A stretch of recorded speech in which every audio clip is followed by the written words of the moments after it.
So, we've seen what micro DLC or microtransactions, whatever you want to call it, does for a game and its revenue. Call of Duty Black Ops 3 has made almost $2 billion from selling emblems, skins, celebrations, and even more infamously, words are hard sometimes, alright, weapons. Same goes for the skins, costing upwards of hundreds to sometimes even thousands of dollars on skins in Counter-Strike Global Offensive. And we both know how that's going down right now with Lotto system going. So what does this mean for Halo in their game with their little microtransactions and micro DLC in the form of REQ packs? I'm saying Halo did it right. Listen, I think they did it at least close to right as any of the big shooters out right now.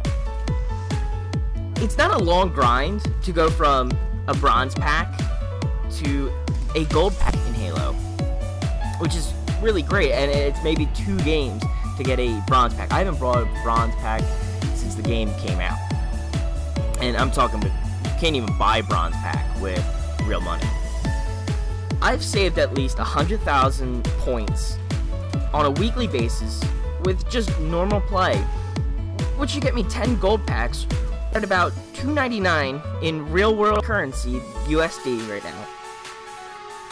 So if I were to spend that kind of money, it'd be $31.80, let's say after my 6% PA tax. It's pretty good. That's just a week worth of normal play. And they give me free stuff, my daily wins for all the games, the Warzone, which I don't really play, the Warzone Firefight, the Assault, or whatever, Arena, and and whatever else. I get a daily win and then a daily login, so that gives me a decent amount just right there to help with my XP and REQ point bonuses, which I'm fine with. What would that get me if I only buy gold REQs, which a lot of people say that's not the greatest way to complete certain things, and it kind of goes with how long it took me to get to the Halo 2 VR. It gets you at least now, after, I forget which update it was, I think it was the Fall Reach update, 2 permanent unlocks, and if you get an emblem, you get an extra one onto that.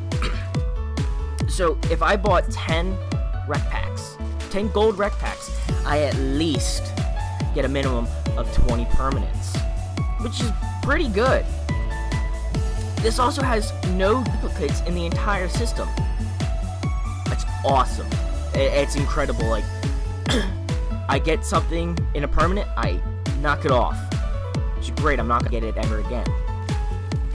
You and I both know that when we were younger, collecting Pokemon cards, even now maybe, that the double rare was a huge disappointment. That sucks. It's the same feeling in Call of Duty or Counter-Strike right now. Which, by the way, if you spend at least $81 to have a shot at unlocking a weapon, that's not even a guarantee. That is nuts.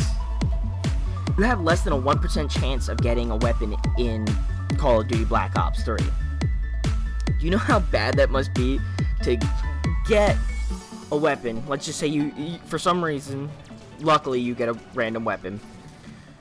Let's say in my position, I actually got a butterfly knife. I was pumped about it when it first came out, when they were first doing DLC weapons. I got it. Let's say I haven't gotten a weapon since the contracts came out, which is true. But let's say with that one contract where it was, you get a guaranteed melee weapon, or a guaranteed weapon, and I got the butterfly knife. That sucks, but it was guaranteed, and it was a smaller pool. But let's say I was opening a random pack, and I opened $10 worth of packs. Or at this case, let's say I opened $31 worth of packs. And I got the butterfly knife again. that would suck.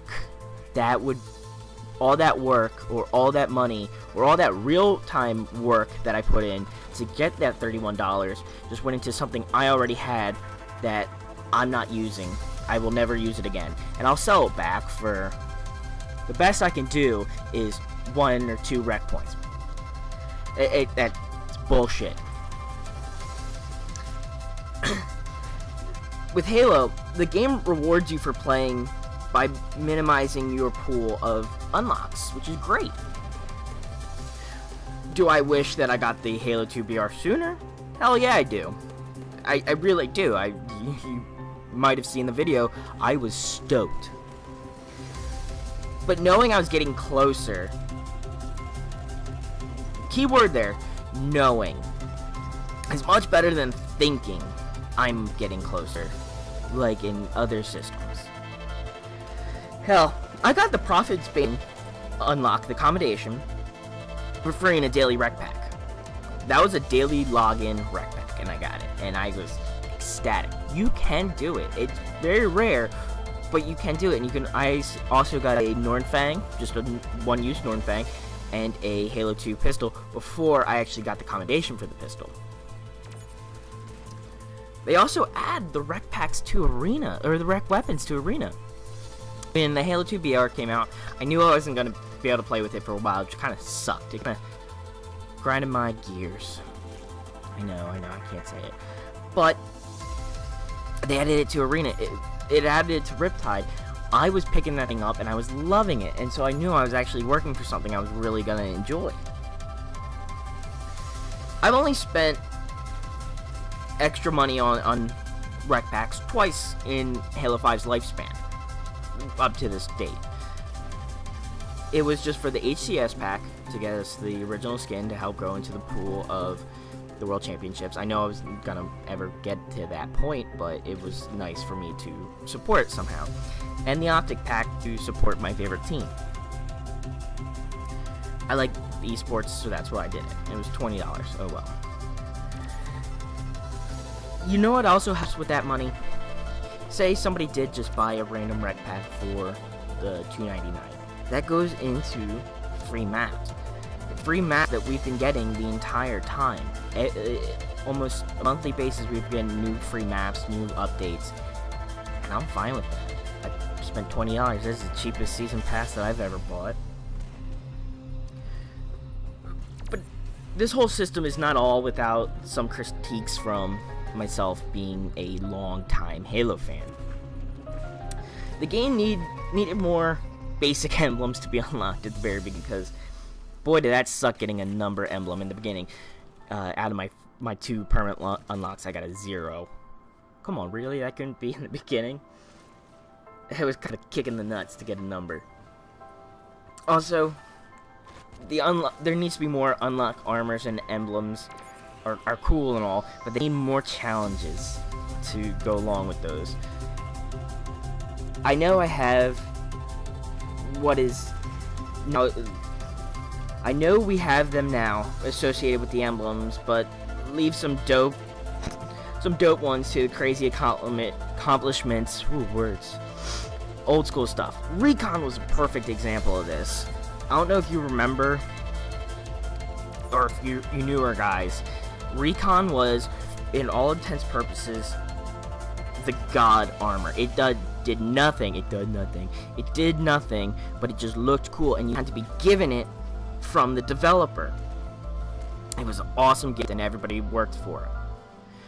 Today, we have something like that in the Achilles. As you know, I have it. But we need more challenges to base around it. How about one for an overkill in free-for-all, or never die in infection, or a story mission for everybody else? I just want more challenges.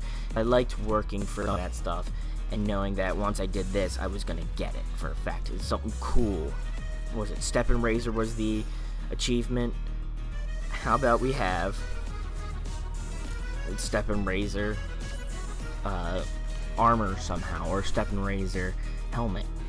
Because not everybody's not gonna be able to get the Achilles, or something like that in Halo 6. So, overall, I give the REQ pack system about 3.75, 3.80, 3.8 out of 5. It's not a bad system, don't get me wrong.